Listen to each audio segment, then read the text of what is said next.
I am வாட்சிங் Revathi sister so long time. அவங்க genuine person. கண்டிப்பாக நியாயத்தின் பக்கம், அதில் எந்த மாற்றமும் இல்லை. ரேவதி பொறுத்த வரைக்கும் நான் என்றைக்குமே குறை சொன்னேன்னா கடவுள் என்னை மன்னிக்க மாட்டார். சரியா? நான் அதை செய்யவும் மாட்டேன். ஆனால் எதிரிகள் சில இங்கேருந்து போன சில எச்சக்கல நாய்கள் நான் கவனிச்சுக்கிட்டு இருக்கேன். தீபா பேசாமல் இருந்தால் கூட தீபாவை போய் மேனிப்புலேட் பண்ணிக்கிட்டே இருக்குது. அவள் படித்தவ, சரியா? அவள் படித்தவ, நல்ல ஒரு அண்டர்ஸ்டாண்டிங் உள்ளவ. ஸோ அதனால் அவள் புரிஞ்சுக்கணும் அப்படின்றது தான் நான் சொல்கிறேன்.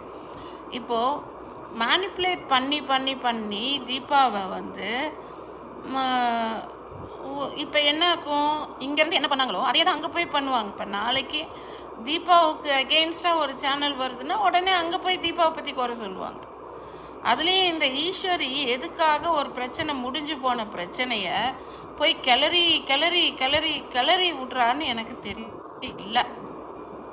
அது எனக்கு தெரியலை. ஈஸ்வரி உனக்கு என்ன வேணும்? யோகேஸ்வரி உனக்கு என்ன வேணும்? நீங்கள்லாம் இங்கே உங்களுக்கு பிடிக்கல அப்படின்னா நீங்கள் தாராளமாக வெளில போகலாம். ஆனால் மூடிக்கிட்டு உங்கள் வேலையை மட்டும் பார்க்கணும். அதை விட்டுட்டு எல்லா இடத்துலையும் போய் கிளறி விடுறது, கிண்டி விடுறது, நோண்டி விடுறது, இந்த வேலையெல்லாம் வச்சுக்கக்கூடாது. சரியா? ஓகேவா? அதாவது உங்களுக்கு குடும்பத்தில் 1000 வேலைகள் இருக்கும். அதையும் மீறி சோஷியல் மீடியாவில் ஒரு அசிங்கத்தை பார்த்துட்டு இது தவறு அப்படின்னு சொல்லி சுட்டி காட்ட, தட்டி கேட்க வந்தவங்க நீங்களாம். ஆனால் இன்றைக்கி உங்களோட சொந்த விருப்பு வெறுப்புகளுக்காக ஒருத்தருக்கு ஒருத்தர் இப்படி கோல் மூட்டி விடுறது, ஷான் கிராஃப்ட் மாவை போய் தப்பாக அங்கே போய் மூட்டி விடுறது, ஷான் கிராஃப்டை பற்றி தப்பு தப்பாகவே பேசுறது, என்ன வேணும் உனக்கு? ஈஸ்வரி ஒன்றை தான் கேட்குறேன், என்ன வேணும் உனக்கு? என்ன எதிர்பார்க்குற? உனக்கு தீபா கிட்டேருந்து ஏதாவது பெனிஃபிட் வேணும் அப்படின்னா தயவு செய்து நீ போய் அவள் காலில் விழுந்து, அம்மா என் பிள்ளைய படிக்க வை, என் பிள்ளைய எனக்கு உதவி செய் அப்படின்னு சொல்லி நீ கேட்டு வாங்குறேன்னா தாராளமாக கேட்டு வாங்கு. சரியா?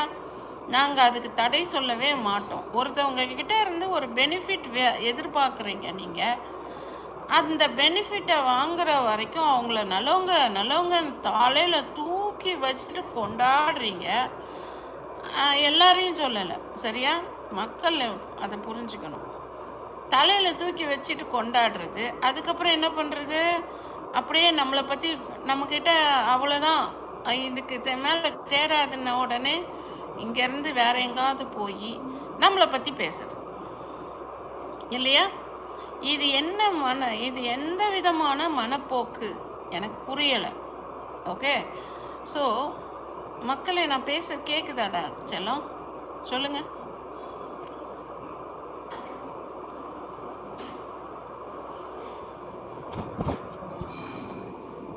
நான் பேச கேட்குதானே? யாராவது சொல்லுங்க. ஏன்னா நான் பேச முக்கியமான விஷயம் பேசுகிறேன், அதனால் உங்கள் எல்லாருக்கும் புரியணுன்றதுக்காக சொல்கிறேன். ஓகே, நான் இன்னைக்கு கிட்டத்தட்ட ஒரு 4 hours லைவ் போகும். சரியா? நான் ஒரு சாப்டரை இன்னைக்கு வச்சு எல்லாரையும் நான் பேச முக்கியமான விஷயம் பேசுகிறேன், அதனால் உங்கள் எல்லாருக்கும் புரியணுன்றதுக்காக சொல்கிறேன். ஓகே, நான் இன்னைக்கு கிட்டத்தட்ட ஒரு 4 hours லைவ் போகும். சரியா? நான் ஒரு சாப்டரை இன்னைக்கு வச்சு எல்லாரையும் வச்சு கிழிக்கணுன்ட்டு தான் வந்தேன். எல்லாரையும் வச்சு கிழின்னு கிழிச்சு தொங்க விடணும்னு தான் இன்றைக்கி நான் வந்திருக்கேன் லைவு. இந்த லைவ் கிட்டத்தட்ட ஒரு 4 to 5 hours வரைக்கும் போகும், 8 hours கூட போகும். அதெல்லாம் எனக்கு பிரச்சனையே இல்லை. ஆனால் இந்த ஒரு வாரம் நான் வெளியில் இருந்த என்னோடய சட்ட நடவடிக்கைகளில் ரொம்ப மும்முரமாக இருந்தேன். என்ன செய்யணுமோ அதை தெளிவாக செஞ்சு முடிச்சுட்டு வந்திருக்கேன். இதுக்கு மேலே கவர்மெண்ட்டோட ப்ராசஸ் அவங்க பார்த்துக்குவாங்க. அதனால் நான் எதுக்காக நான் இங்கே வந்தனோ அந்த வேலையை நான் பார்க்கணும். ஸோ அதுக்காக தான் இது இப்போ நான் பேசலாம் அப்படின்னு சொல்லிட்டு உட்காந்துருக்கேன். அக்கா வாட்ஸ்அப் இல்லை, ஆனால் இன்ஸ்டா இருக்குது உங்ககிட்ட. நீங்கள் மறுபடியும் ஒன்றா இருக்கணும், நீங்களும் ரேவதி சிஸ்டரும். ரேவதி என்னை விட்டு எங்கேயும் போகல, முதல்ல அது தெரிஞ்சுக்கணும். நியாயத்தின் பக்கம். அந்த இந்த ஈஸ்வரி தான் வந்து எல்லாத்துக்கும் ரேவதி ரேவதி ரேவதின்னு இழுத்துக்கிறா. காரணம் என்ன தெரியுமா? அவளோட மனப்போக்கு எப்படின்னா, அவளுக்கு வந்து எனக்கும் ரேவதிக்கும் பிரச்சனை உண்டாக்கணும். சரியா? அதை நாங்கள் தெளிவாக புரிஞ்சுக்கிட்டோம். இவன் என்ன மோட்டிவ்ல இவ பண்றா அப்படின்றத நாங்கள் தெரிஞ்சுக்கிட்டோம். தெளிவாக நல்லாவே புரிஞ்சுக்கிட்டேன். இவளுக்கு வந்து ஈஸ்வரி உன்னை தான் கேட்குறேன், எப்பா பார்த்தாலும் ரேவதி ரேவதி ரேவதின்னு எதுக்கு ரேவதி இழுத்துக்கிற? நீ சொன்னாள் ரேவதி உங்ககிட்ட வந்து சொன்னாளா? சொல்லு, உங்ககிட்ட வந்து சொன்னாளா? நான் உன் கூட இருக்கேன்னு சொன்னாளா? அவ யூடியூபுக்கு விட்டு கொஞ்ச நாள் நான் வெளியில போயிட்டு வர்றேன் அப்படின்னு சொல்லி என்கிட்ட சொல்லிட்டு போனான். இவங்க பேசுறதுலாம் பிடிக்கல, அதனால நான் கொஞ்ச நாள் யூடியூப் விட்டு வெளியில போயிட்டு வரேன் அப்படின்னு சொல்லிட்டு போயிருக்கா. ஆனா நீ என்னவோ உட்காந்துக்கிட்டு நானும் ரேவதி என்ன ஏலம் விடுற? எனக்கு கூற சொன்னாளா? சுரேஷ் பென்ஸ் அங்க நிறுத்திருக்காரா, போய் பார்த்துட்டு வா. ஸோ எப்போ பார்த்தாலும் ரேவதி ரேவதி ரேவதின்னு எதுக்கு இழுத்துக்கிற? உன்னை தான் கேட்குறேன், ரேவதியை எதுக்கு இழுக்கிற? ரேவதி உங்ககிட்ட சொன்னாளா நான் உங்க கூட தான் இருக்கேன் அப்படின்னு சொன்னாளா? சொன்னாளா? மானம் கெட்டவளே, அசிங்கமா இல்லை உனக்கு? ஒன்றும் இல்லைடா, நான் மானம் கெட்டவளை கூப்பிட்டேன், நீயே வர்ற. அசிங்கமா இல்லை உனக்கு? எப்போ பார்த்தாலும் வந்து இப்படி கோத்து விடுறது, மாட்டி விடுறது அசிங்கமா இல்லையா உங்களுக்கு? என்ன இல்லை, நான் என்ன கேட்குறேன், நீங்க இப்படியெல்லாம் இருக்கீங்களே, நாளைக்கு உங்க குடும்பத்துல ஒரு பிரச்சனைனா வெளியில உள்ளவங்களே இப்படி ஹேண்டில் பண்றீங்களே, நீங்க உங்க குடும்பத்துக்குள்ளார எப்படி இருப்பீங்கன்றத நினைச்சு பார்க்குறேன் நான். ஒரு மாமியார், மாமனார், நாத்தனார், கொழுந்தனார் இப்படி இருக்கிற ஒரு குடும்பத்துக்குள்ளார இதை விட்டுட்டு நீங்களாம் ஊருக்கு ஒழுங்கு சொல்ல வந்தீங்களா? தெரியாம தான் கேட்குறேன். முதல்ல நீ கரெக்டாக இரு, அதுக்கப்புறம் சிக்கா சூர்யாவை பற்றி பேசலாம். சரியா? இங்கே சிக்கா சூர்யாவை பற்றி குரல் கொடுக்கறதுக்கு பேசுறதுக்கு நிறைய பெண்கள், நல்ல பெண்கள் இருக்காங்க.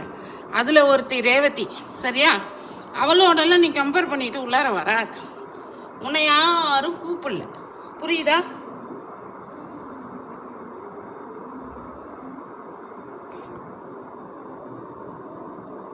எப்ப பார்த்தாலும் ஏதாவது ஒரு நானு அங்க போய் பேசுற சில கமெண்டர்ஸ்க்கு சொல்றேன், இந்த சாப்டர் ரொம்ப நேரம் பேசுறதுக்கு எனக்கு டைம் இல்லை. அங்க போய் பேசுற சில கமெண்டர்ஸ்க்கு சொல்றேன், நீங்க தீபா கிட்ட போனீங்கன்னா அவ ஃபன் லைவ் தான் போடுறா. சரியா? ஃபன்னா ஜாலியா பேசுனீங்களா? உங்களுக்கு ஏதாவது உதவி கேட்குறீங்களா? அவ செய்கிறாளா? அதோட முடிச்சுக்கணும், அதோட போய்க்கணும். இங்கேருந்து அங்கே முடிச்சு போடுறது, அங்கேருந்து இங்கே வந்து முடிச்சு போடுறது, இந்த மாதிரி வேலையெல்லாம் வச்சுக்கிட்டு இருந்தீங்கன்னா மானம் கேட்ட கேள்வி கேட்பேன். புரியுதா?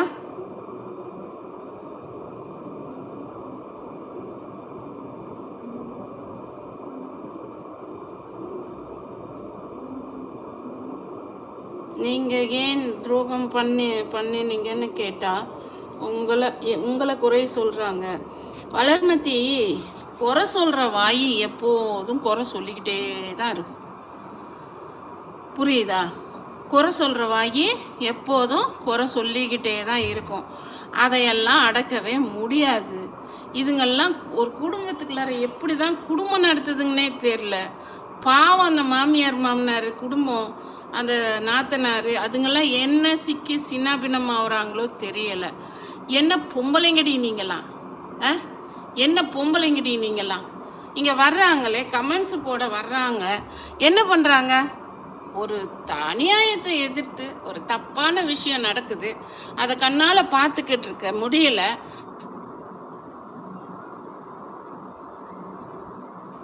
சரியில்லை எம்பி, அதை கவலையப்பட மாட்டேன். ஐயோ என்னை பற்றி இப்படி பேசிட்டா, ஐயோ என்னை பற்றி அப்படி பேசிட்டா, இந்த அலற வேலை, கதற வேலைலாம் எனக்கெல்லாம் கிடையவே கிடையாது. போங்கடி மசுராளுங்களான்ட்டு போயிட்டே இருப்பேன் நான். சரியா? நான் கேட்குறேன், என்கிட்ட வந்து ஸ்டார்டிங்கில் யூடியூப்பை பற்றி தெரியாத டைமில் வந்து ஸ்டார்டிங்கில் இந்த சூசை மாரியான ஆளுங்கெல்லாம் வந்து என்ன பண்ணிச்சிங்க, நல்லபடியாக பேசி இவங்கெல்லாம் அந்த நீரா டாக்ஸு அது மாதிரி வந்து சிலரெல்லாம் கொண்டு வந்து என்கிட்ட இவங்கெல்லாம் ப்ராஸ்டியூஷன் நெட்வொர்க்கு, இவங்கெல்லாம் அதை பண்ணுறாங்க, இவங்கெல்லாம் இதை பண்ணுறாங்க அப்படின்னு வந்து என்னை மேனிப்புலேட் பண்ணுச்சு. நானும் அதை கேட்டுட்டு கொஞ்ச நாள் பேசிக்கிட்டு இருந்தேன். அதுக்கப்புறம் தான் நீரா டாக்ஸ்க்கு பற்றி எனக்கு தெரியுது. அந்த பொண்ணு நல்ல குடும்ப பொண்ணு, இந்த மாதிரியான விஷயத்துக்கெலாம் வராது. அது ஒரு கௌரவமான ஃபேமிலியிலேருந்து வந்த பொண்ணு. அது பாட்டுக்கு ஸ்ட்ரெயிட் ஃபார்வர்டாக பேசிக்கிட்டு போயிட்டே இருக்கும். இந்த திருட்டு நாய் வந்து இது திருட்டுத்தனத்துக்காக என்ன மேனிப்புலேட் பண்ணிச்சு, என்கிட்டேருந்து பிடுங்கி தின்னுச்சு. சரி, என்கிட்ட நம்மகிட்ட நல்லபடியாக அப்படியே நல்ல பேர் எடுத்துகிட்டு நம்மள்கிட்ட இருந்து வாங்கி தின்னுட்டு நம்மளை பற்றியே பின்னாடி போய் சொல்லும். சித்துமா அந்த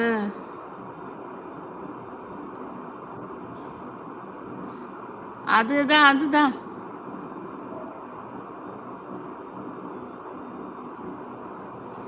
நாங்கள் எப்படி உங்களை நம்புகிறோமோ அப்படி தான் ரேவதி சிஸ்டர். இப்பயும் நான் சொல்கிறேன், நல்லா கேட்டுக்கங்க.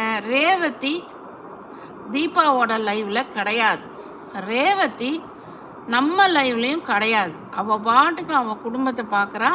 கொஞ்ச நாள் அவள் மனசு ரிலாக்ஸ் ஆகட்டும். அவள் மனசு ரொம்ப காயப்பட்டிருக்கு.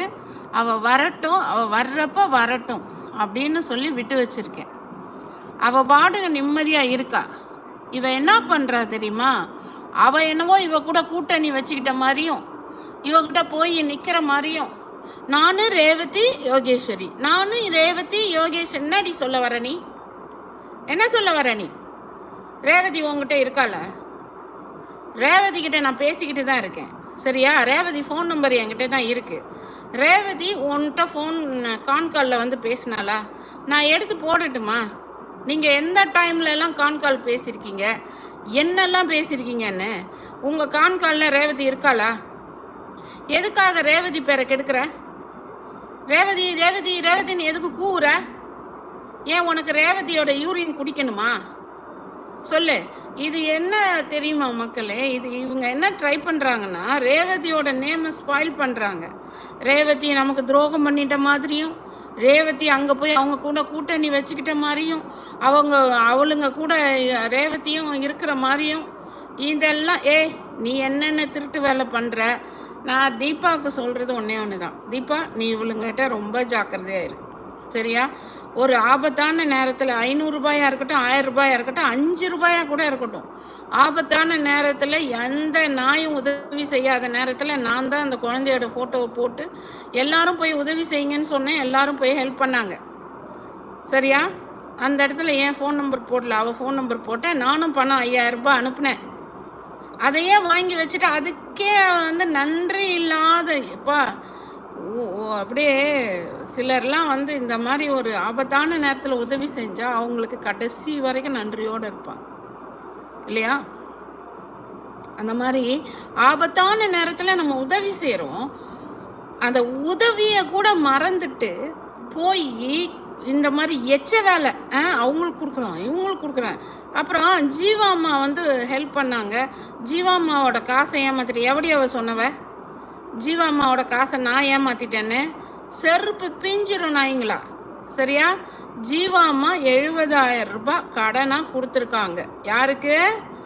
நம்ம இவளுக்கு, விக்னேஸ்வரியோட அம்மாவுக்கு. அது அவளுக்கும் தெரியும். அவளும் இந்த மாதம் வந்து பணம் வரும், அவளோட இன்சூரன்ஸ் பணம் வரும், நான் திருப்பி கொடுத்துட்றேன்னு அவளே சொல்லியிருக்கா. அன்னைக்கு பேசின வீடியோலையும் சொன்னான். ஜீவாம்மா செய்தது வந்து 5 ரூபாய் 10 ரூபாய் இல்லை, சரியா? 70,000 ரூபாய். சும்மா 1 ரூபாய் 2 ரூபாய் கிடையாது, 70,000 ரூபாய் கொடுத்தாங்க. அது இல்லாமல் அவங்க தனியாக அவளுக்கு ஹெல்ப் பண்ணணுன்றதுக்கு அது தனியாக அவங்க பண்ணாங்க, ஆலீஸ்வலுக்கு பண்ணாங்க, எல்லாம் பண்ணாங்க. இதை வந்து எவடி வந்து ஏமாற்றிட்டேன், நான் ஏமாற்றிட்டேன்னு சொன்னது? வாங்கடி, வெளில வந்து சொல்லுங்கடி, தைரியம் இருந்தால் வெளில வந்து சொல்லுங்கடி. அவங்ககிட்ட இருந்து நான் பணம் வாங்கினதுக்கும் வந்து இது இருக்குது, அவளுக்கு அனுப்புனதுக்கும் எவிடன்ஸ் இருக்குது, எல்லாம் பேங்க் டிரான்சாக்ஷன், சரியா? விக்னேஸ்வரிக்கு என்னென்ன எவ்வளோ பணம் போணுச்சோ எல்லாரும் டைரெக்டாக போய் போட்டாங்க. என் மூலியமாக போட்டது ஒரு சிலர், சரியா? அந்த ஒரு சிலர் அந்த இவங்க விங்ஸ்மா கொடுத்தது, இவங்க கொடுத்தது, சாந்திமா கொடுத்தது, இவங்க இன்னும் நிறைய, அது பெரிய லிஸ்ட்டு, அது சொல்ல முடியாது. அந்த லிஸ்ட்டு லாங் லிஸ்ட்டு எல்லாமே ஓப்பன். இங்கே வந்து யாரும் யாரையும் கண்ணை கட்டி, ஏன்னா எப்போ வேணாலும் அவங்க நம்பர் இருக்குது, யார் வேணாலும் இப்போ கூட ஃபோன் பண்ணி கேட்டுக்கலாம். அதை விட்டுட்டு என்னடி வேணும் உங்களுக்குலாம், என்ன வேணும் உங்களுக்குலாம், என்ன சொல்ல வர்றீங்க? எச்ச நாய்ங்களா போய் என்ன எம்பி ஏமாத்திட்டா, எம்பி என்னடி மயிறு இப்போ கோடி ரூபாய் பணம் ஏமாத்திட்டாங்க, என்கிட்ட இல்லாத பணமா? எச்ச நாய்ங்களா, வெக்கமெல்லாம் உங்களுக்கெல்லாம்? என்னடி கோடி, என்னடி ஏமாத்திட்டாங்க, என்ன ஏமாத்திட்டாங்க? எப்போ பார்த்தாலும் ஏமாத்திட்டாங்க. மரியாதை கெட்டுன்னு சொல்லிட்டேன். போய் ஃபேக் ஐடியில் போடுறது, ஏண்டி உங்களுக்குலாம் தைரியம் இல்லை?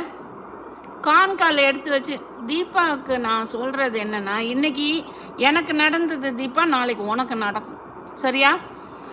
நீ சேனல் ஓப்பன் பண்ணதோ, நீ சேனலை வந்து இங்கே வந்து சொன்னதோ, ப்ரமோட் பண்ணதோ, இதெல்லாம் எங்களுக்கு பிரச்சனையே கிடையாது. என்கிட்ட சொல்லியிருந்தா நான் எத்தனையோ பேரோட சேனலை எடுத்து கம்யூனிட்டி போஸ்ட்டில் போட்டு ப்ரமோட் பண்ணுறேன். அதே மாதிரி உன் சேனலையும் நான் ப்ரமோட் பண்ணியிருப்பேன். ஆனால் இவளுங்க உங்ககிட்ட நல்ல பேர் வாங்கிக்கிட்டு உங்ககிட்ட வந்து ஏதாவது பிடுங்கி திங்கணுன்றதுக்காக உன்கிட்ட ஏதோ ஒரு பெனிஃபிட் எதிர்பார்த்து இப்போ உன்னை மேனிப்புலேட் பண்ணிக்கிட்டு இருக்காளுங்க. நாளைக்கு உனக்கு எதிராக யாராவது வந்தாங்கன்னா அங்கே போய் உட்காந்துக்கிட்டு உன்னை பற்றி குறை சொல்லுவாளுங்க. இதே வேலை தான் இந்த முண்டைங்களுக்கு. ஆளைப்பாரு நல்லா போத்தாங்கம்மான்னு வச்சு கிழிச்சு விட்ருவேன். நல்லா ஒழுங்காக இருந்துக்கணும். உங்களெல்லாம் இங்கே யாராவது கூப்பிட்டாங்களா? பட் சில பீப்புள் தீபா சிஸ்டரை மேனிப்புலேட் பண்ணுறாங்க. கண்டிப்பாக விஜயராஜ் அவன் நல்ல பொண்ணு, தீபாவை பொறுத்த வரைக்கும் நல்ல பொண்ணு தான். இவளுங்க தான் வந்து போய் இதே எச்ச வேலை தான் பார்க்குறாளுங்க. ஏண்டி சூசை மாரி நல்லவன் போய் எவடி சொன்னவ? ஏன்னா நல்ல தைரியம் உள்ளவளுங்களா இருந்தால் என்கிட்ட வந்து மூஞ்சியை காட்டி கொஞ்சம் பேசுங்கடி. எவ சூசை மாரி நல்லவ? அவளை என்ன அவள் கேஸெல்லாம் அக்கா, அவள் கேஸெல்லாம் நீ முடிச்சு கொடு, முடிங்க, முடிச்சு கொடுன்னு போய் யார் ரெக்கமெண்டேஷன் போனது? பொறுக்கி நாய்ங்களா? அவளா சொன்னாளா? தீபாவா சொன்னாளா சூசை மாரி நல்லவன்னு? சூசை மாரி நல்லவ கிடையாது. அவள் என்னை ஏமாத்திட்டா, அது ஒரு ஃப்ராடு நாயின்னு தானே என்கிட்ட அவள் வந்து சொன்னது. அப்போ தானே எனக்கு கான்டாக்டே பண்ணா. நான் பணம் கொடுத்தேன், 70,000 ரூபாய் கொடுத்துருக்கேன். என்னை 70,000 50,000 அது எனக்கு அமௌண்ட்டு ஞாபகம் இல்லை, ஏதோ சம் மணி அவளுக்கு அனுப்புனேன். அது அவள் என்னை ஏமாத்திட்டா. அவள் ஒரு ஃப்ராடு. நல்ல வேலை நான் வீடியோ காலில் பேசினேன், நல்ல வேலை வீட்டுக்கு கூப்பிடல அப்படின்னு அவள் வந்து சொன்னான். அவள் சூசை மாரி கெட்டவன் தான் இங்கே வந்து சொன்னான். எப்படி அவள் அங்கே மேனிப்புலேட் பண்ணி அவள் நல்லவ? அவள் கேஸெல்லாம் என்ன ஊடு 2 பட்ட கூத்தாடி பாடு கொண்டாட்டமா நாய்ங்களா? வெக்கமா இல்லை? அசிங்கம் முடிச்ச நாய்ங்களா? இங்கே என்னங்கடி நீங்கள் இங்கே வந்து இவ்வளோ பண்ணுறீங்களே, அப்போ நீங்களாம் வீட்டுக்குள்ளார என்னடி பண்ண மாட்டீங்க நீங்களா? உங்களுக்கு உங்கள் கூட எல்லாம் எப்படி மாமியார் மாமனார்லாம் வாழ்வாங்க? அவங்களாம் கொண்டு போய் எங்காவது அநாத ஆசிரமத்தில் வீட்டு விட்டு திறங்களாடி நீங்களா? ஒரு குடும்பத்துக்குள்ளார ஒரு சோஷியல் மீடியாலே நீங்கள் இந்த ட்ராமா பண்ணுறீங்களே, இப்போ வீட்டுக்குள்ளார நீங்கள் என்னென்ன ட்ராமா பண்ணுவீங்கடி நீங்களா? பொம்பளைங்களாடி நீங்களா? சி காரி மூஞ்சியில் துப்பி விட்டுருவேன் சொல்லிட்டேன். ரேவதி சிஸ்டர் சிக்கா சூர்யாவுக்கு 3 இயர்ஸாக வாய்ஸ் அவுட் கொடுத்துக்கிட்டு இருக்காங்க. தேவையில்லாமல் அவங்க நேமை இழுத்து கேம் ஆட ட்ரை பண்ணுறாங்க. Very worst. நான் கூப்பிட்டு பேசிட்டேன் விஜயராஜ், சரியா? அவள் எதுலேயுமே இல்லை. இவங்க லைவுக்கு போகிறது கிடையாது, என் லைவுக்கும் அவங்க வர்றது கிடையாது. அவள் தெளிவாக சொல்லிட்டா, எம்பிமா நான் மேம் இது வந்து தெரியாமல் நடந்துச்சு. நான் வந்து அவன் அன்னைக்கு நான் போட்ட கமெண்ட்டு கூட நான் வேணால் அந்த வாய்ஸ் மெசேஜ் வந்து அவள் சொன்னால்னா நான் உங்களுக்கு சொல்கிறேன், காட்டுறேன். அவள் ரேவதி ஒத்துக்கிட்டாள்னா நான் அதை கூட நான் போட தயாராக இருக்கேன். அது ரேவதி அக்செப்ட் பண்ணணும். அவள் தெளிவாக சொன்னான், இவங்க என்னை மேனிப்புலேட் பண்ண முடியாதுமா. நான் எதிர்க்க வந்தது சிக்கா சூர்யாவை, அவங்களோட அசிங்கங்களை எதிர்க்க வந்தேன். ஆனால் இது இப்படி போகும்னு எனக்கு தெரியாது. நாங்கள் இங்கே இருந்தப்போ தீபா கூட நல்லா பேசிட்டோம், பழகிட்டோம். அதனால் நான் அங்கே போனேன். எனக்கு வந்து அவங்க செய்கிறேன்னு சொன்னதுனால, சரி என்ன நீ வந்து எது நீ சட்ட